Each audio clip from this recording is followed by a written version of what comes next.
आज हम unit number 4 in nuclear physics की स्टार्ट करेंगे। आपको लास्ट लेक्चर में मैंने आपको प्लाज्मा पढ़ाया था और प्लाज्मा आपका वहीं तक ही फिनिश हो चुका है। नेक्स्ट हम यूनिट नंबर 4 स्टार्ट करेंगे, जिसका टॉपिक जो है वो है हमारा एक्सीलरेटर। ये यूनिट जो है एक्सीलरेटर से रिलेटेड है। टाइप्स ऑफ एक्सीलरेटर्स कौन कौन से होते हैं वो सारे यूनिट में हम देखेंगे। तो एक्सीलरेटर सबसे पहले हमें ये पता होना चाहिए कि एक्सीलरेटर होते क्या है, उनकी जरूरत क्या पड़े, क्यों पड़ती है हमें।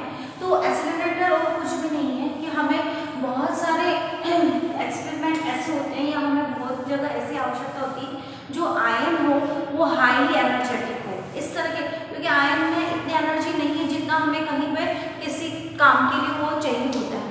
तो हमें ऐसी मशीन की आवश्यकता पड़ी जो वो उन आयन को हाईली एनर्जेटिक बना दे, उनको जितनी हमें एनर्जी की आवश्यकता हो उतनी एनर्जी हमें वो वाले आयन हमें मिल पाए। तो एक्सीलरेटर क्या है?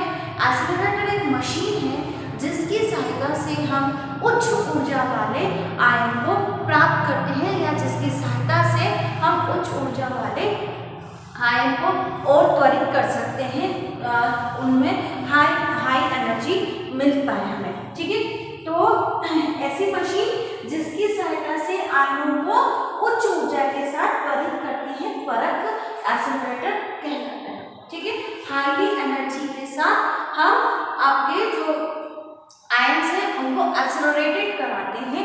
इस तरह की जो मशीन होती है या इस तरह की जो मशीन है उसको क्या बोलते हैं? एक्सीलरेटर कहलाते हैं। तो एक्सीलरेटर के अंदर ही क्या होता है? एक आयन सोर्स होता है।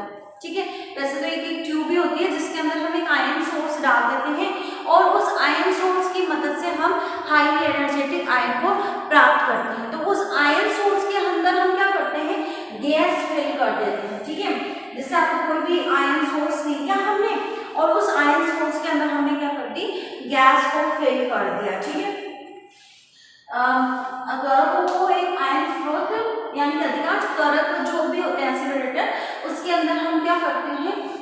गैस को फिल कर देते हैं। ठीक है, जो भी एक्सीलरेटर है उसके अंदर हम आयन सोर्स रखते हैं, तो वो आयन सोर्स में क्या होती है? गैस फिल होती है। जैसे आपका कोई भी आयन सोर्स है या हमें जैसे हमें प्रोटॉन चाहिए का हाईली एनर्जेटिक, तो गैस के रूप में हम क्या ले जाते हैं? हाइड्रोजन गैस को यूज करते हैं।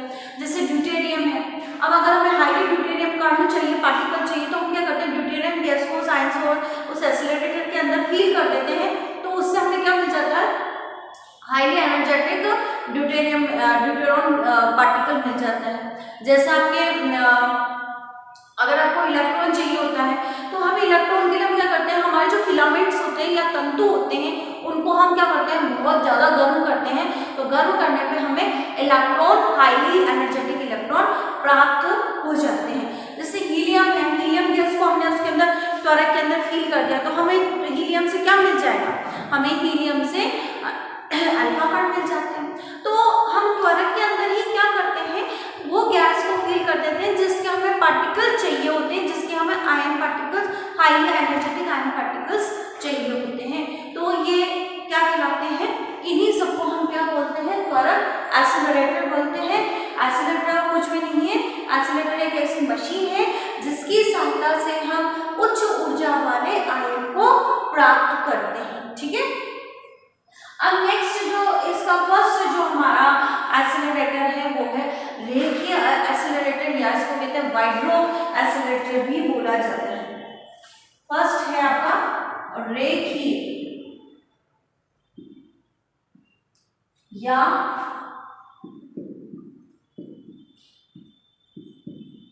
वाइड्रो त्वरक। ठीक है, इसको हम बोलते हैं रेखीय या वाइड्रो त्वरक बोला जाता है। क्या होगा इसमें? इस वाले त्वरक में जो आपका जो आयन होते हैं उनका जो ताप होता है वो सरल रेखा के रूप में होता है, लेकिन वो जो उनका जो मूवमेंट होता है या मूव करते हैं, move in a straight line. So this type of accelerator is known as linear accelerator कहलाता है। डेफिनेशन ही इसकी है कि इसमें जो आयन कण है वो रेखीय पथ में गमन करते हैं, जिसमें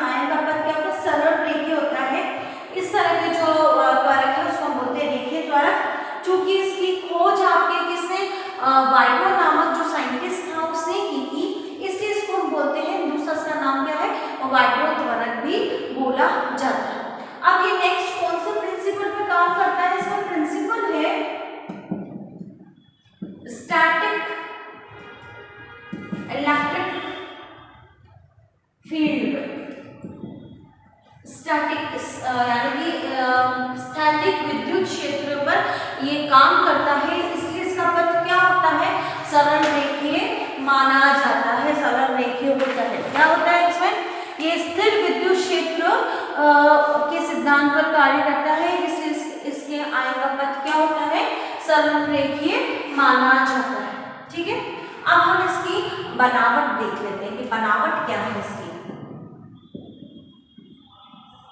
बनावट का आपको दिख रहा है, आपके पास में 2 ट्यूब्स है। ठीक है, एक ट्यूब ये रही, इसमें आपने क्या करा था, C1, C2, C3, C4 ये बेलनाकार नलियां हैं। ठीक है, ये खोखली बेलनाकार नलियां होती हैं, जिसकी जो लंबाई है वो आपके जो नेचुरल नंबर है उसके स्क्वायर रूट के बराबर होती है। जैसे 1, then root 2, then root 3, then root 4, इस तरह से इनकी लंबाइयों का डिस्ट्रीब्यूशन होता है। ठीक है, तो लंबाई क्या हो रही है आपकी, बढ़ती हुई चलती है।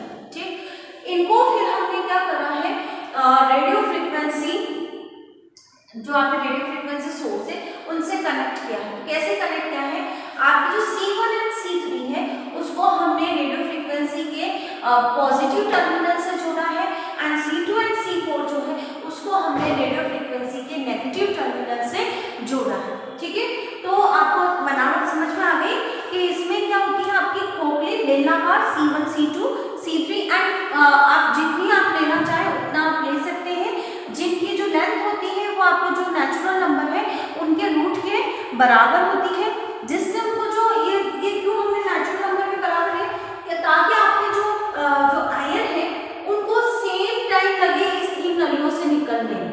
ठीक है, जैसे यहाँ से वो 5 मिनट में निकला है तो इसमें भी वो 5 मिनट लंबाई बड़ी बढ़ती हुई चल रही, लेकिन क्या होता है आपका, क्योंकि वो एक्सेलरेटेड होते हुए चलेगी तो इसमें अगर इसको मूव करने, इसको पार करने में अगर 5 मिनट्स लगे तो इसको भी पार करने में 5 मिनट ही लगेंगे, इसको भी पार करने में 5 मिनट ही लगेंगे, और इसको भी पार करने में 5 मिनट ही लगेंगे। यानी कि इनका जो टाइम पीरियड होगा वो कितना होगा, T/2 होगा। क्यों होगा T/2, क्योंकि हाफ टाइम पीरियड में ये इतना चलेगा, हाफ टाइम पीरियड में दूसरी नली में चलेगा।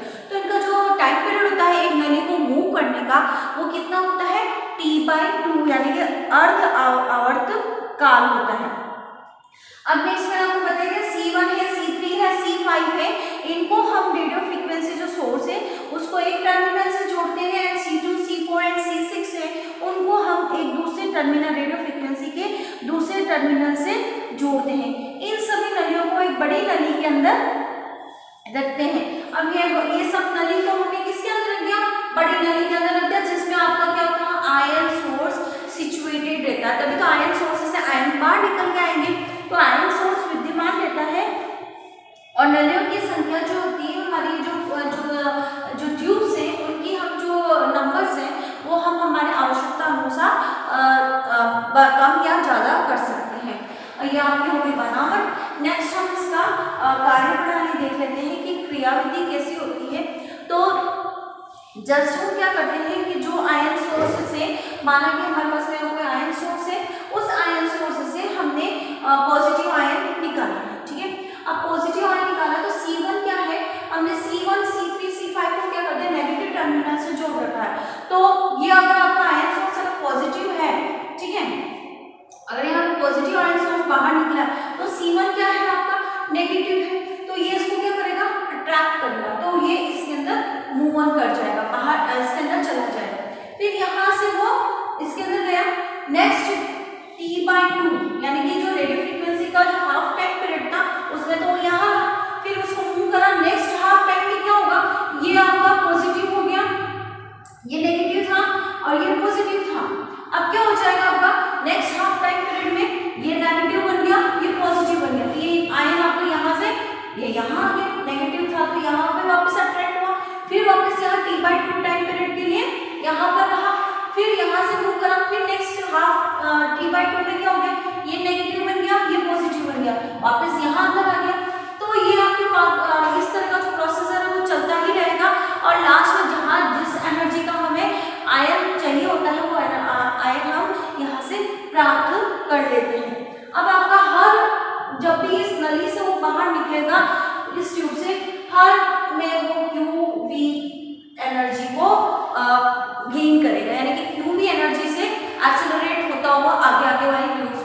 जाता जाएगा। तो हमें हाईली एनर्जेटिक आयन सोर्स मिल जाता है इस विधि से, ठीक है।